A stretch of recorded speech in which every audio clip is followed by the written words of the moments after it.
Welcome to the French Guru channel. So today lesson la nama paaka pora topic enna nu pathina French pronunciation in Tamil. So French language la eppadi nama pronounce பண்றது அப்படின்றத பத்தி பார்க்க போறோம். எப்பவுமே எந்த ஒரு லாங்குவேஜ்லயுமே pronunciationன்றது ரொம்ப முக்கியம். அது நம்ம French languageல கொஞ்சம் வித்தியாசமாவே இருக்கிறது குறிப்பிடத்தக்கது. ஸோ என்னென்ன விதமான ப்ரொனவுன்சியேஷன் இருக்குது அப்படின்னு பார்க்கணும். ஃப்ரெஞ்சு லாங்குவேஜில் டிஃப்ரெண்ட் டைப்ஸ் ஆஃப் ப்ரொனவுன்சியேஷன் இருக்குது. ஒவ்வொரு ஒலியுமே ஒரு மீனிங்கை குறிக்கக்கூடியது. சரிங்களா, மேக்ஸிமம் ஃப்ரெஞ்சில் லாஸ்ட் லெட்டர்லாம் பார்த்தீங்கன்னா ப்ரொனவுன்ஸ் பண்ண மாட்டோம். ஸோ அதே மாதிரி 2-3 லெட்டர் சேரும்போது அதோட சவுண்டே வித்தியாசம் மாறும். இங்கே நம்ம EAUவை பற்றி பார்க்க போகிறோம்.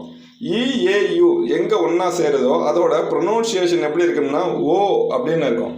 தமிழில் உயிரெழுத்தில் வரும் பார்த்தீங்களா, ஓ அதே மீனிங் தான் வரும். ஸோ இங்கே என்ன போட்டிருக்கு, தோ லோ தோ லோ அப்படின்னா சம் வாட்டர் அப்படின்னு அர்த்தம். தோ லோ அப்படின்னா some water. So next one பார்க்கலாம் வாங்க. இங்கே என்ன போட்டிருக்கு, BEAU. இதை எப்படி நம்ம ப்ரொனவுன்ஸ் பண்ணணும், போ போ போ போ அப்படின்னா என்ன மீனிங் அப்படின்னு பார்த்தீங்கன்னா ஹேண்ட்ஸம் அப்படின்னு அர்த்தம். ஸோ ஆண்களுக்கான வார்த்தை. சரிங்களா, ஹேண்ட்ஸம் அப்படின்னா ஆணழகன் அப்படின்னு அர்த்தம். போ அப்படின்னா ஆணழகன்.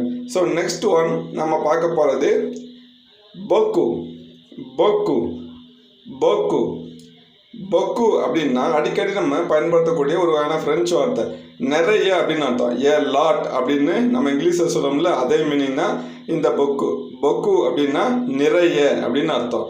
ஸோ நெக்ஸ்ட்டு நம்ம பார்க்க போகிறது பியூஹோ பியூஹோ பியூஹோ பியூஹோ. ஸோ அந்த பியூஹோ அப்படின்னா என்ன அர்த்தம்னு பார்த்தீங்கன்னா இது ஆஃபீஸ் அப்படின்னு அர்த்தம். ஆஃபீஸில் இருக்க டெஸ்க் அந்த மீனிங்கில் வரும். பியூஹோ அப்படின்னா ஆஃபீஸ் அப்படின்னு வரும். ஸோ நெக்ஸ்ட்டு நம்ம பார்க்க போகிற வார்த்தை என்னன்னு பார்த்தீங்கன்னா ஷப்போ ஷப்போ ஷப்போ ஷப்போ. இங்கே ஷப்போ அப்படின்னா என்னன்னு பார்த்தீங்கன்னா இது ஒன்றுமே கிடையாது, ஹேட் அப்படின்னு அர்த்தம். நம்ம தலைக்கு அணிவோம் இல்லையா, ஹேட், தொப்பி.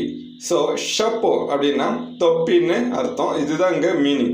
ஸோ நெக்ஸ்ட்டு நம்ம பார்க்க போகிறது கத்தோ கத்தோ கத்தோ கத்தோ அப்படின்னா ஒன்றும் இல்லை ஃப்ரெண்ட்ஸ், கேக். நம்ம டெய்லி விரும்பி சாப்பிடணும் இல்லையா, அந்த கேக்கை குறிக்கக்கூடிய ஒரு சொல்லு தான் கத்தோ.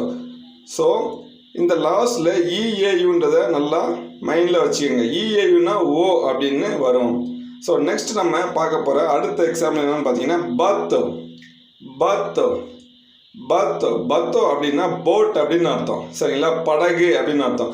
ஸோ இந்த EAU எங்கே சேருதோ அப்போ அதை எங்கே எப்படி ப்ரொனவுன்ஸ் பண்ணுறதை பற்றி இந்த வீடியோவில் பார்த்துருக்கோம். ஓ அப்படின்ற மீனில் ப்ரொனவுன்ஸ் பண்ணணும். திரும்ப ப்ராக்டிஸ் பண்ண ஃப்ரெண்ட்ஸ். தேங்க்யூ.